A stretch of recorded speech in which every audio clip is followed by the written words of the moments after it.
Bonjour à tous, on se retrouve pour un nouvel épisode de notre tutoriel sur Arduino. Aujourd'hui, on va regarder comment mesurer la température et l'humidité de l'air.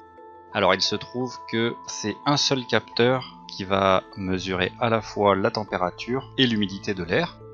Donc c'est assez pratique. Le code est vraiment simple. Je vous recommande vraiment de visionner les deux précédentes vidéos parce qu'il y a des concepts sur lesquels je ne reviendrai pas. Bon, et bien on démarre. Alors il faut savoir que globalement il y a deux types de capteurs. Il y a le DHT11 et le DHT22. Donc le DHT11, vous l'avez sous les yeux, ça coûte vraiment pas cher sur les sites asiatiques. Vous verrez qu'il ne mesure pas toute l'amplitude thermique et toute l'amplitude possible de l'humidité. Typiquement, on voit que la gamme de mesure de l'humidité est entre 20% et 90%. C'est vrai qu'on est souvent, par exemple, dans les serres au-dessus de 90%. Et puis, pour la température, il va mesurer entre 0 et 60 degrés Celsius. Rebelote, dans les serres l'hiver, il y a souvent des températures négatives. La précision ne sera pas la même. De mémoire, il me semble que on ne va pas aller dans les décimales, donc il n'y aura pas de 16,3, ça va passer de 16 à 17. Je vous conseille donc d'acheter le DHT22, qui est certes 3 fois plus cher, mais ça reste vraiment dans des gammes de prix très raisonnables, et je pense que ça vaut largement l'investissement. On voit qu'en termes de plage de mesure, l'humidité va de 0 à 100%, là il y aura tout, et la plage de température va de moins 40 à plus 80 degrés. Donc là, vous aurez toute la plage qui est couverte, quel que soit l'endroit où vous le mettez. La précision est au dixième, donc on va avoir 16,1, 16,2, 16,3 degrés, etc. Donc vous voyez à peu près la taille des capteurs par rapport à mes doigts. À gauche, le DHT11. À droite, le DHT22, c'est quasiment les mêmes proportions. Il y a 3 broches en sortie.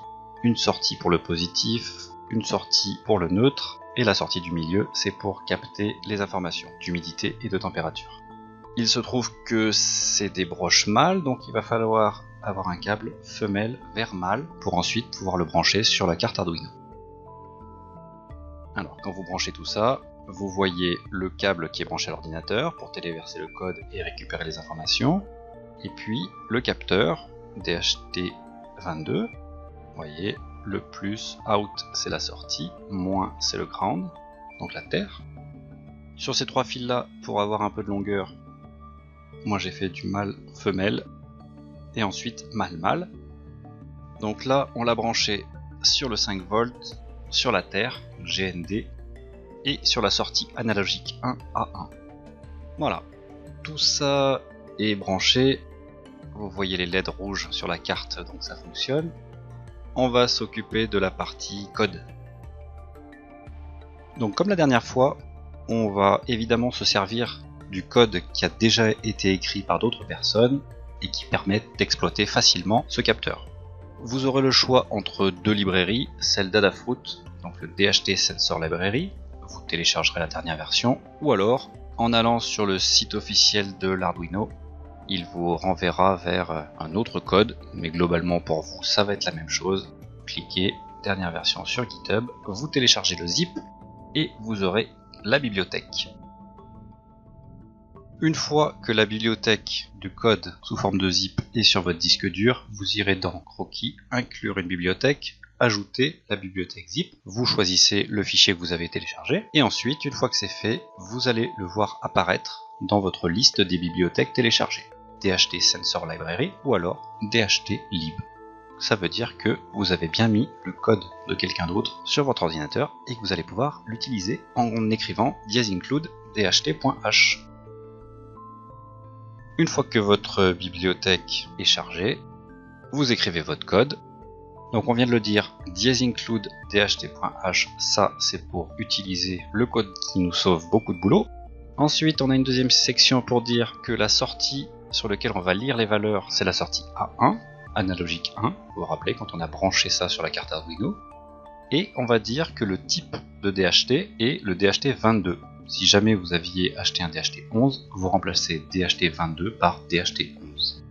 Et ensuite, on va créer un objet DHT en lui donnant le pin A1 et le type DHT22. Et ensuite, on se servira de cet objet pour récupérer les valeurs. La fonction setup ne change pas par rapport à la dernière fois. on va initialiser le port série pour pouvoir écrire les informations sur l'ordinateur.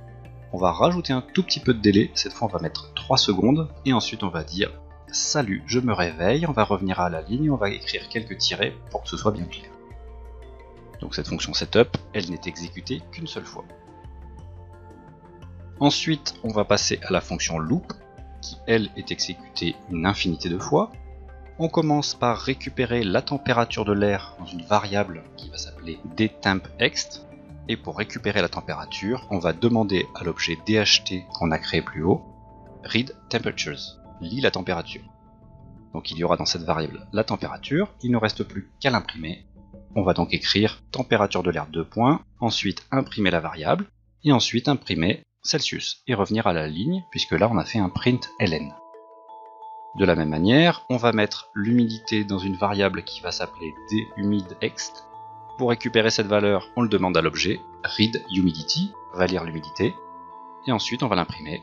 Humidité de l'air 2 points, on imprime la variable dHumidext, on imprime %, parce que l'humidité de l'air est exprimée en pourcentage, et on revient à la ligne avec ln.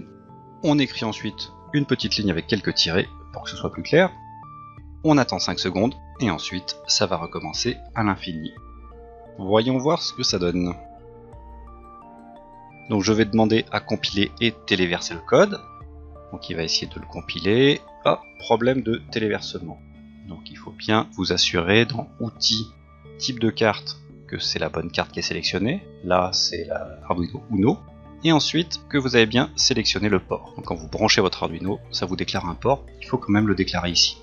Je demande le téléversement. Cette fois ça a marché. J'ouvre mon moniteur série. Et je regarde qu'est-ce qui se passe. Salut, je me réveille. Des tirets, ensuite il affiche la température de l'air, l'humidité de l'air, il va attendre 5 secondes et ensuite il va boucler à l'infini. Bon et ben voilà, c'était aussi simple que ça, j'espère que ça vous a plu. Si vous avez des questions, n'hésitez pas à poster en commentaire, je me ferai un plaisir d'y répondre. Et sur ce, je vous souhaite une bonne continuation à tous et à bientôt. Ciao!